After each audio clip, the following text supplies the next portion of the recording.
بالله من الشيطان الرجيم بسم الله الرحمن الرحيم الحمد لله رب العالمين الصلاة والسلام على أشرف الأنبياء والمرسلين خاتم النبيين أبي القاسم محمد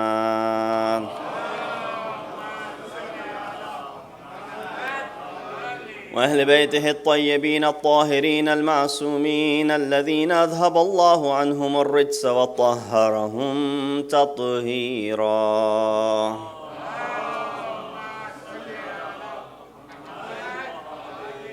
أما بعد فقد قال الله تبارك وتعالى وقوله الحق وهو أصدق القائلين بسم الله الرحمن الرحيم قل لا أسألكم عليه أجرا إلا المودة في القربى صدق الله العلي العظيم. صلوات بجمع.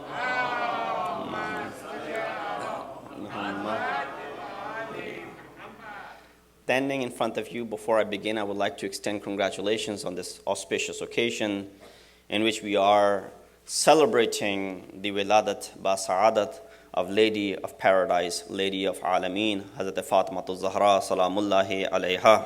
Allahumma salli ala Muhammad. Esteemed scholars, as I see a few scholars in the crowd as well, and brothers and sisters in Iman, Assalamu alaikum wa rahmatullahi wa barakatuhu. The verse that I recited is known to all of you. You've heard it on numerous occasions. It is a verse in chapter Shura, verse number 23, in which Allah subhanahu wa ta'ala is saying, قُلْ لَا أَسْأَلُكُمْ عَلَيْهِ أَجْرًا إِلَّا الْمَوَدَّةَ فِي الْقُرْبَى. That say, I do not ask you any reward except love for my qurba. Now there's a much discussion that is done as far as what the word qurba means over here. In Arabic, the word qurba refers to those who are qarib, qirabad-dar, those who are your family members. The inner family circle are referred to as qirabad-dar or qurba. But there are multiple words that could be used. This word is from af'al tafdhil, which shows the superlative degree. It comes from aqrab, which is the mudhakkar of it, and qurba is the feminine mu'annath of it. We see that Allah subhanahu wa ta'ala could have used the plural tense for qurba, which would have been qurbayat, but instead he used the singular tense for it, which only begs to refer that it may be that Prophet is referring, Allah is referring that there's only one daughter to Rasulullah, and that is the reason we're using the word qurba and not qurbayat. That's one thing. You might raise a question saying, how could you conclude that qurba is referring to our singular and there's only one daughter to Rasulullah? Well, if you look at where Allah subhanahu wa ta'ala addresses, when he's telling the Prophet, go ahead and tell your family members, he uses the word aqrabin. وَأَنذِرْ عَشِيرَتَكَ الْأَقْرَبِينَ. Aqrab is plural, aqrabin. Aqrab is singular, aqrabin is plural. Over there, the intention was to go ahead and invite all of your family members, all of those who belong to your inner circle. So Allah subhanahu wa ta'ala is using the plural tense of it. Here, he only wanted to emphasize on one daughter of Rasulullah, and that is none other than Janab Fatima Zahra, salamullahi alayha. He uses the word qurba. Salawat biji Muhammad wa ala Muhammad. Second thing that you see in this ayah is the word mawaddat. That Allah subhanahu wa ta'ala, every word in Quran has a purpose behind it. It's kalam hakim. It cannot be without hikmat. It could not be without wisdom. That he used the word mawaddat, where there's many translations. No matter what translation go ahead and do, we run into the translation of love. Love in Urdu or in Arabic, there's another word for it, which is muhabbat. So unfortunately, people end up translating it as muhabbat. We see that there's a huge difference between mawaddat and muhabbat. Allah subhanahu wa ta'ala did not say, O Prophet, when they come and ask you, what should we do for you? Because Prophet was running into some difficult times, people wanted to come and help Prophet. He said, قُلْ لَا أَسْأَلُكُمْ عَلَيْهِ أَجْرًا. I do not seek any reward from you except love for my Ahlul Bayt, love for my Qirabat-dar, love for my daughter and her family. So he used the word mawaddat. What is the difference between muhabbat and mawaddat? In a few minutes, I want to explain the concept of mawaddat and muhabbat. Muhabbat happens on its own. Love at first sight, right? You've heard of it. You see someone, you fall in love. Mawaddat is something which is done with a purpose behind it. Muhabbat happens on its own. Mawaddat is something which you do with a purpose, with knowingly, with ikhtiyar, with choice. And that's why we see that there's a concept of ikhtiyar and ghair ikhtiyar. Even in Quran, Allah subhanahu wa ta'ala says, وَلَا تَمُوتُنَّ. Do not die. Is dying in our hands? Is it ikhtiyar? Is it a choice for us? Can we control our life and death? No, you can't. But he says, وَلَا تَمُوتُنَّ إِلَّا وَأَنْتُمْ مُسْلِمُونَ, right? Do not die unless you are on the Islam, the Iman, the belief. So that is something which is in your ikhtiyar, which is by choice. That how you choose to die. You choose to leave this world without being on the path of salvation, or you choose to leave this world while you are a believer. So that's the difference between how mawaddat is something which is by choice and muhabbat is something which happens on its own. We see muhabbat is done for a particular reason. You see someone's face, their looks, their stature, their character, their color of skin, their bravery, and so on and so forth. But mawaddat happens from all aspects of individual's life. It's not just one aspect that you see and you fall in love. Rather, you look at all of the aspects of this individual. Muhabbat dissipates or decreases as the time passes, whereas mawaddat increases as the time goes by. With murur-e-zaman, this mawaddat goes on and increases. It says muhabbat, if there comes obstacle, people think about leaving. As we've seen, those people who have taken vows and they become husband and wife and they say we love each other, and then after a while we see there's sort of distance between them and they separate. So if there's obstacle in muhabbat, it ends up in separation. But when there's obstacle in mawaddat, it only increases. And that's why those who came and said, now we are the followers of Ali ibn Abi Talib, Prophet replied by saying, now go ahead and welcome all the turmoils and obstacles for yourself. When you love this house and this family, then welcome the turmoil and welcome the obstacles. They will be waiting for you. So mawaddat happens, it increases. So do not be afraid that you are the lovers of Ahlul Bayt, yet there's so many obstacles that are standing in front of you. Muhabbat dies with death, but mawaddat continues even after death, since it's permanent and not temporary. And that is why we have this ailan of mawaddat. When you bury an individual and you recite the talqeen and you say what? Remember who is your Lord, remember who is your Prophet, remember who is your Imam, and you name each and every single Imam one after another, and that is the level of mawaddat that is being mentioned over there. Salawat Biji Muhammad wa ali Muhammad.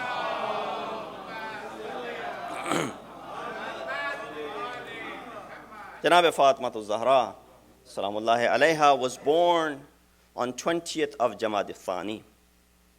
Now there's different narrations in this regard. Was it 5 years prior to the Ba'ath of Rasulullah? Or was it 5 years after the Ba'ath of Rasulullah? Which at the end makes her age to be either 28 or 18. The most understood or well taken, the one which we believe in, is the one which is 5 years after the Ba'ath of Rasulullah, that she was 18 at the time of her shahadat. But nonetheless, if you take 5 years prior or 5 years after, nonetheless, her life was filled with, much oppression that you see. Tonight, we're not going to talk about all of that. We've discussed that in the beginning of this month when we talked about there was Ayyam Fatimiyya and the Shahadat and the Musibat of Janab Sayyida was discussed there. Here we want to take a look at the Wiladat of Janab Sayyida. That there's a lady who is about to give birth to this daughter. She was known to be Malikatul Arab. I'm referring to Janab Khadija salamullahi alayha. Yet the Qurayshi women have left her by herself. In other words, boycotted her, that we're not going to go ahead and assist you. Imagine, you and I cannot imagine, but the ladies on the other side can imagine the pain that they go through. And at that time, all you need is consoling. All you need is comforting. All you need is someone to take care of you. Imagine all of your family members strand you, leave you by yourself, and nobody's there to take care of you. It's a difficult moment. This is where Hazrat Khadija says that the only console that I had was this baby in my womb. That Prophet would walk in to ask Khadija how she was doing, and he would find her to be speaking. He said, "Oh Khadija, who are you talking to?" Khadija would reply by saying, "The baby in my womb is speaking to me and providing solace and comfort to me while I'm going through this pain and agony." Don't take this to be something which is extraordinary, which is impossible to happen. Allah subhanahu wa ta'ala can make babies speak right after their birth in the form of Hazrat Isa alayhi salatu wassalam, when he was in the arms of his mother. To prove the chastity of his mother, he speaks to go ahead and provide that yes, she is innocent. Similarly, Janab Fatima Zahra is able to speak. Second, that Janab Khadija mentioned, just imagine the status of Hazrat Khadija. She says, when all the ladies had boycotted me and they were not coming to assist me, to help me in this difficult time, she said, I would see 4 individuals who came from the heavens and the skies, and I could not properly realize and understand who they were. And upon me asking, I asked them who they were. They mentioned to me they were these 4 ladies. One of them was Hazrat Sarah, wife of Hazrat Ibrahim. Second was Asiya bint Muzahim, wife of Fir'aun. Third was Kulthum, the sister of Hazrat Musa alayhi salatu wassalam. And fourth was Hazrat Maryam salamullahi alayha. Salawat bheji Muhammad wa ala Muhammad. Here we understand the azamat of Hazrat Khadija, that how at this difficult time these 4 ladies have come as midwifery to come and assist her in this difficult stage. This shows us the status of Hazrat Khadija. That too later on when Prophet said, Afdalun Nisa'il Alam, the best of the ladies of this universe, amongst them is Hazrat Khadija. Amongst them is Fatima Zahra. Amongst them is Maryam salamullahi alayha, and amongst them is Asiya bint Muzahim. So herself enters in the category of those individuals who are considered to be the best of this universe. Here I wanted to take this moment that what did Prophet do before the wiladat of Janab Fatima? The Prophet was ordered by Allah subhanahu wa ta'ala to fast for 40 days. And he fasted. He fasted during the daytime, and he spent the night in worship of Allah subhanahu wa ta'ala. Mediations that he did in Hira and so on and so forth. And this is where, after the 40th, Hazrat Khadija thought that Prophet was, na'udhu billah, angry or was upset over something. That's why he was avoiding me. And for 40 nights, he hasn't been around me. So this is where Prophet comes and tells her that no, there's a news that is about to be given to you. And I was ordered by Allah subhanahu wa ta'ala to go through this, scheme in order for the preparation of that which is about to come. And that's why Prophet was, when he says himself, that the creation of Fatima comes from a fruit, which was also mentioned in one of the poetry, comes from a fruit which I had eaten when I had ascended to the heavens when I went for Mi'raj. And from that food that I had eaten, the creation of Fatima Zahra salamullah alayha takes place. Now this is where we understand how important it is that we make sure what we eat and what our family members eat in order for the consequences and the repercussions that are about to come. I was listening to someone and they mentioned a story. In Iran, a father and a mother came to see a counselor because their son, who was 24 years old, had gotten in trouble. They came to see the counselor and to speak about their son. The counselor said, you should have come to me 25 years ago. Before the conception of this child, you should have conceiving this child, you should have come to me. Over there, I would have told you to do what? In order for that, you don't see this day today. There's a story which is mentioned. Now, it might not be, a lot of people have debated, saying that this might not be true. It is actually belittling the status of Allama Majlisi. But nonetheless, there's a message that we learned from it. We know Allama Majlisi, the author of Bihar al-Anwar. His father, Muhammad Taqi Majlisi, known as Majlisi al-Awwal. Majlisi al-Awwal, Muhammad Taqi one day says that I was in masjid, and Muhammad Baqir, who was young, who was the one who wrote Bihar al-Anwar, was a little kid of 4-year-old. And there was a person who used to bring water, saqqa, and there was water skin and there was water in it.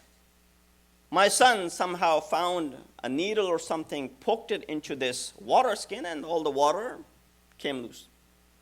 Right away, the news spread. It was found that, Muhammad Baqir had done this. His father takes care of that man, pays him whatever is due, brings the son home, and speaks to his wife. Says to his wife, did I not tell you not to eat anything other than that I bring for you as food? She said, that's what I've done all my life. He said, imagine, remember the time 4 or 5 years ago before this child was born. Did you eat anything suspicious or something which I did not bring for you? She thought, how do you remember something that happened 4 years ago, 5 years ago? She thought, and she said, yes, I did not eat it, but the neighbor's tree, a fruit fell from it, a pomegranate, and I poked into this pomegranate to suck the juice from it. But then I remembered you had told me not to eat anything which I haven't brought for you. So I left that pomegranate itself. He said, today your son did is actually the manifestation of what you did over there. You did not consume it, but the fact that you intended on doing it, it is leaving its impression on the child. And that's why the hadith says what? It says, luqmatul haram yubinu fi dhurriya. One haram morsel leaves its imprints onto the dhurriya. Maybe not your son, but the grandchildren will also, might be facing the repercussion of that which you have eaten. Salawat biji Muhammad wa ali Muhammad.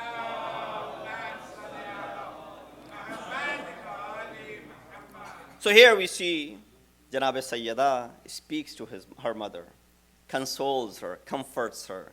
And when the baby is born, this is where Prophet explains that Fatima was created from the nur of the azamat of Allah subhanahu wa ta'ala. The creation of Fatima in physical sense comes through Khadijatul Kubra. But the creation of Fatima, Allah subhanahu wa ta'ala created her with this special nur of His, which is known as Nur-e-Azamat of Allah subhanahu wa ta'ala. And that is why it is very difficult for anyone to understand Fatima. She's only 18. But the kamalat that she has in her, it's very difficult for anyone to comprehend those. The reason is, and I'll give you an example from Quran. There's an ayat in Quran which talks about how that Hazrat Musa ﷺ, when he went for miqat, meeting with Allah subhanahu wa ta'ala, so quote unquote, appointment with Allah subhanahu wa ta'ala. The verse says in Surah Araf 143, وَلَمَّا جَاءَ مُوسَى لِمِيقَاتِنَا وَكَلَّمَهُ رَبُّهُ. When Musa came to the meeting place and he spoke to Allah subhanahu wa ta'ala, قَالَ رَبِّ أَرِنِي. O Allah, manifest yourself to me. أَنظُرُوا إِلَيْكَ, so that I can look at you. The whole discussion as to why he's asking such a question, that's secondary, so we're not going to get into that. But the point that I'm trying to make, keep in mind that Allah created Fatima Zahra with His Nur-e-Azamat, and the reason that you and I are unable, and the history of the people and the scholars are unable to understand the depth and the knowledge of Fatima Zahra is this why. That Hazrat Musa comes and he says, oh Allah, show me. He said, قَالَ لَن تَرَانِي. You will never be able to see me. انظر إلى الجبل فإن استقر مكانه فسوف تراني. Look at that mountain. If it was able to remain intact, then you'll be able to see me. فَلَمَّا تَجَلَّى رَبُّهُ لِلْجَبَلِ جَعَلَهُ دَكًّا وَخَرَّ مُوسَى سَائِقًا. When Allah manifested His tajalli, when Allah subhanahu wa ta'ala manifested Himself or His nur onto this mountain, the mountain became as dirt. Mountain could not stay in its place. What happened to Musa alayhi salatu wasalam? وَجَعَلَهُ دَكًّا وَخَرَّ مُوسَى سَائِقًا. Hazrat Musa fell unconscious. Some riwayahs say he actually died, but majority of the riwayahs say he fell unconscious. People that had come with him, they died. And then he says, Then when he woke up, فَلَمَّا أَفَاقَ قَالَ سُبْحَانَكَ تُبْتُ إِلَيْكَ وَأَنَا أَوَّلُ الْمُؤْمِنِينَ. Oh Allah, I asked for forgiveness that I was making a mistake of what I had said. The point is, when Allah manifests His tajalli, His nur onto a mountain, it's unable to bear the weight of it, and an ulul azm Nabi falls unconscious. Then someone who's created with the nur azamat of Allah subhanahu wa ta'ala, how will you be able to comprehend some personalities? Salawat bi Muhammad wa ala Muhammad.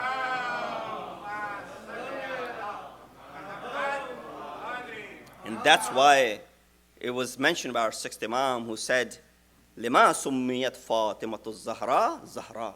Why was she named Zahra? The reason she was named Zahra, لِأَنَّ اللَّهَ خَلَقَهَا مِن نُورِ عَظَمَتِهِ. The reason is because Allah has created her with the nur of His exaltedness, His azamat. Here I want to take a minute and go to another subject. Inshallah, kids are paying attention, and as well as the adults are paying attention. Some of the questions will comprise from these areas in particular. That when Janab Sayyida, and there's a lesson for all of us as well, that do not be shy when someone comes and asks you a question. Sometimes people refer to us, and when the redundancy comes in the question, you feel annoyed. But Janab Sayyida tells us, no, never feel annoyed when people are asking you questions. Ali ibn Abi Talib, who says, Saluni qabla an tafqiduni, is sitting there.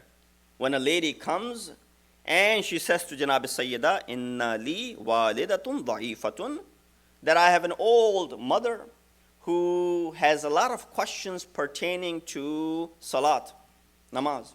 Usually the case is the older you get, the more questions you have about salat. The younger you are, inshallah you pray.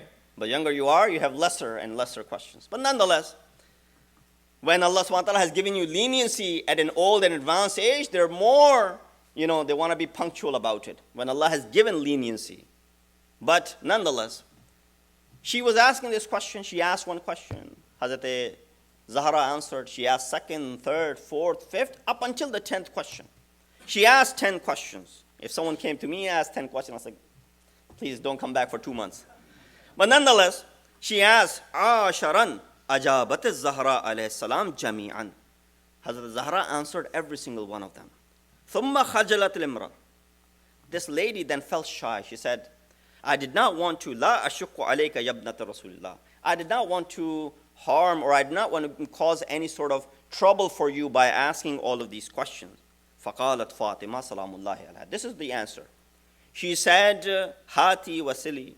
Amma badalaki araita minakti. Then she said, come and answer this. If anyone was to ask you that you have to lift this weight today, and you will be rewarded 100,000 dirham as a compensation, would you stay away from doing it? He said, no. By all means, I'll go ahead and perform 100,000 dirham. She said, for every question that you ask and the answer that I have given, there's a bigger reward than these 100,000 dirhams. The reward is actually bigger than if you were to place murwarid, these stones, precious stones from earth up until the arsh of Allah subhanahu wa ta'ala. It will not have the same weight of the answers that I have given to you. So when you ask questions to me, you're actually doing me a favor because the reward that is associated with it. So never feel shy of asking questions from me. Here we understand spreading of the knowledge, especially coming from Janab Sayyida, how you should not become annoyed when people are asking you the questions. A lot of time we become very, very annoyed when people keep on asking. Here we want to look at leading from the ilm of Janab Sayyida. There's a book called Masjid-e-Ali Fatima. There's a description which is mentioned as to what Masjid-e Fatima is. Why is it called Mus'haf? Do Shias believe in another Quran? What is the writing that is mawjood in this Mus'haf? And so on and so forth. Masjid-e Fatima is basically a book which is compiled upon the notes taken by Janab Sayyida and transcribed by Amir al-Mu'mineen when Angel Jibreel would descend and come to speak to Janab Sayyida after the demise of Rasulullah. Imagine losing a father. That too a father who's Khatimul Anbiya. That too a father for whom you are known as Umm Abiha. Just imagine the extent of it that Janab Sayyida went through. And in those difficult times, an angel would descend, none other than Jibreel, and console Janab Sayyida and comfort her in that difficult time. And these were the discussions that went on, or the things that he has said. Janab Amirul Mu'mineen wrote him down, and it became a Mus'haf. So that's the description of Mus'haf Fatima. Why is it called Mus'haf? Quran is also called Mus'haf. Any book which is between the two covers is called Mus'haf. It's called Sahifa. So there's no reason to go ahead and say that Shias believe in a separate Quran. In fact, our Masumeen, knowing this, that tomorrow people will say Shias have their own separate Quran, they will be associating Mus'haf Fatima to be that Quran. They said, Wallahi, there's not a single verse from Quran in this book. There's not a single verse. This book is entirely separate from that which is in Quran. Not a single verse from Quran is in this book, so that tomorrow nobody says that Shias believe in a separate Quran, because they already believe that there's distortion in Quran and there's tahrif in Quran and there are verses that are missing from Quran. Unfortunately, that is the wrong concept. We do not believe in single word to be missing from Quran. There's no tahrif, none whatsoever. Not a single fatha or zabar is missing from Quran. The way Prophet placed it is still intact till this day. What there is the tahrif in the explanation of the ayat of Quran. You might interpret it one way, we might interpret it another way. When the ayat of Quran is saying that those who believe in Allah subhanahu wa ta'ala, atiyullah wa atiyur rasul, go ahead and obey them and obey those who give zakat while they are doing ruku. You go ahead and bring these individuals. We say it was none other than Amirul Mu'mineen, Ali ibn Abi Talib alayhi salatu wa salam.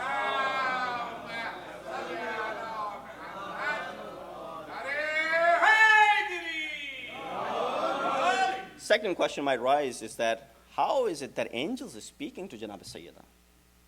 People might raise this question. Well, it's not the first time that angels have spoken to someone other than the Nabi of Allah subhanahu wa ta'ala. Quran itself is shahid upon that. When Hazrat Maryam was receiving these, Hazrat Jibreel would come as a person and speak to Janab Maryam saying that Allah has given me this news that I'm about to give you. There's a whole discussion between Hazrat Maryam and Hazrat Jibreel. Hazrat Maryam, who is the best of the women of her time, Jibreel speaks to her and gives her wahi. Then Janab Sayyida is the best of the women of all times. Why is it difficult for you to understand that Jibreel had spoken to her?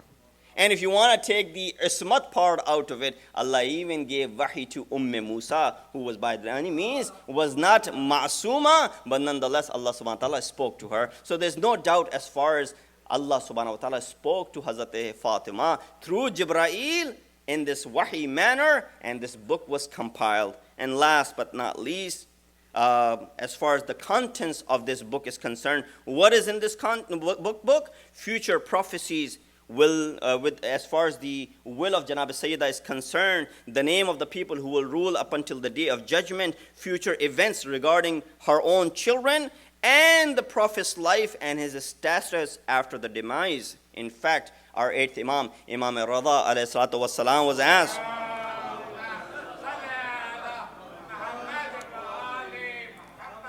that what are the signs of an Imam? Imam replied by saying, amongst the signs of an Imam is that he must possess this book of Fatima. The Mus'haf of Fatima must be in the hand of Imam of the time, and that is the reason my father Muhammad al-Baqir handed over this Mus'haf Fatima to me before his martyrdom, and this book is in my possession right now. So that is amongst the signs of an Imam, that he possesses or he holds on to this book, and none other than Imam of our time, Imam Mahdi Ajjalallahu Ta'ala Farajahu Sharif. He is the possessor of this Mus'haf Fatima. One of the things that is mentioned and we emphasize a great deal, in fact, to our kids, is Tasbih Fatima Zahra. What is this Tasbih? There's a story which is related that a king of Ajam had given a servant to Janab Rasulullah.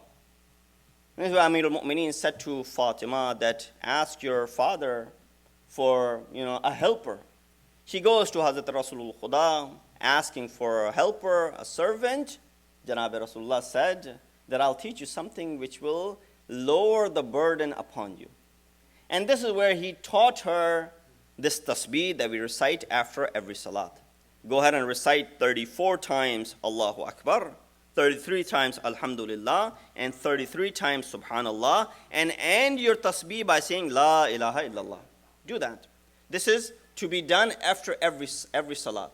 And then Imams emphasize as to why it is important to recite this tasbih. We read from our sixth Imam, he said, Man sabbaha tasbih Fatima Zahra qabla an yuthanna rajlay min salat al-farida ghafar Allahu lahu. That whoever recites this tasbih of Sayyida Zahra after the salat, before he gets up from the place of his prayer, Allah subhanahu wa ta'ala, ghafar Allahu lahu, Allah forgives all of his sins. Do you want to give this up? You want to let this go? That you perform namaz and you do not perform the tasbih of Janab Sayyida when this sort of reward is lining up against.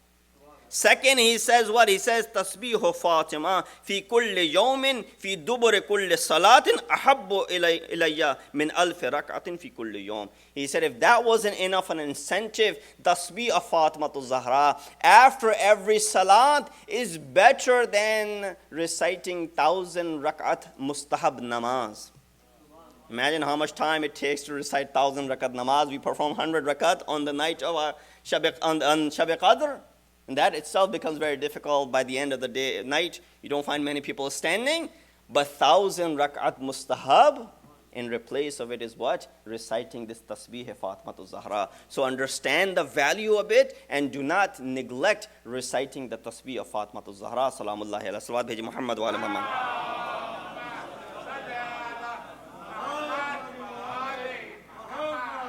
Janab Sayyida's knowledge we've talked about. Her birth we talked about, and as well as Mushaf Fatima we spoke of. But generosity of Janab Sayyida. There are many occasions in which she showed immense generosity. One of those incidents is at the time of her marriage. And this message goes out to all the girls who are, inshallah soon to be getting married, or those who have just recently gotten married. That the most important thing and the energy which is spent is wedding dress. And how much money, which there's, obviously if it's according to your status, there's nothing wrong with Islam. It's not stopping unless it goes in the category of israf.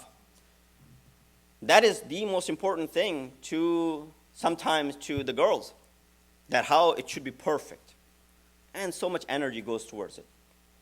Janab Sayyida also had a wedding dress. But alongside that wedding dress, she had her regular, old, patched clothes as well. On the night of wedding, when she's dressed in that libas of wedding, someone knocks on the door. A sa'il asking for something. In fact, whenever Prophet received a sa'il, a beggar, and he had nothing to give, he said, go to the door of Sayyida.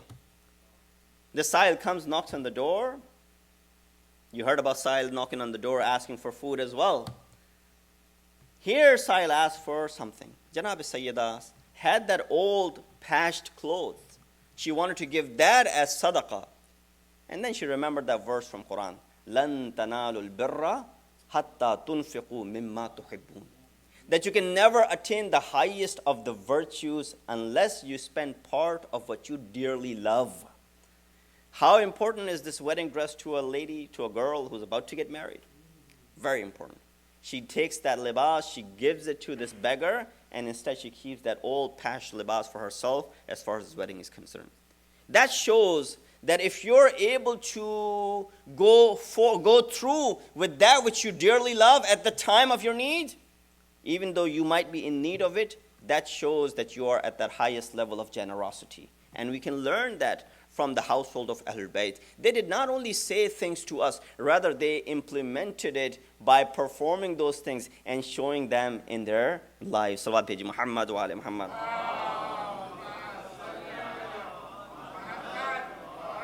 I'll conclude by saying that Ismat of Sayyida Zahra is no doubt she's a ma'asuma. There are 14 ma'asumeen. Amongst them is one lady. Allah created 12 imams as the guide for men. There's one lady as a guide for all of the women. Just imagine the status of Janab Sayyida. So there's no doubt as far as the ismat and the infallibility is concerned, and the ayat of Quran is also referring towards innama yuridullah, that it is the irada of Allah subhanahu wa ta'ala that He wants to keep you purified, O Ahlul Bayt, the way it is deserving to be purified. When this ayat is revealed, we see it is the irada of Allah subhanahu wa ta'ala. At one point, you and I have an irada and intention to do something. I intend on going home after this. This is my irada. I might go, I might not go. My irada is always based on what Allah subhanahu wa ta'ala shapes up things for me. But when Allah performs this intention, or He makes this intention, there's no changing in that. So He intends Ahlul-Bayt to be pure. Someone might say, were they not pure before that Allah is intending them to be pure? No, that is not the case. You usually say, and I'll prove it through Quran, that in Quran, Allah subhanahu wa ta'ala in regards to Hurul Ain says, Azwajun mutahhara, that these are, in Surah Al-Imran, verse number 15, there will be women, those whom you marry, they will be mutahhara.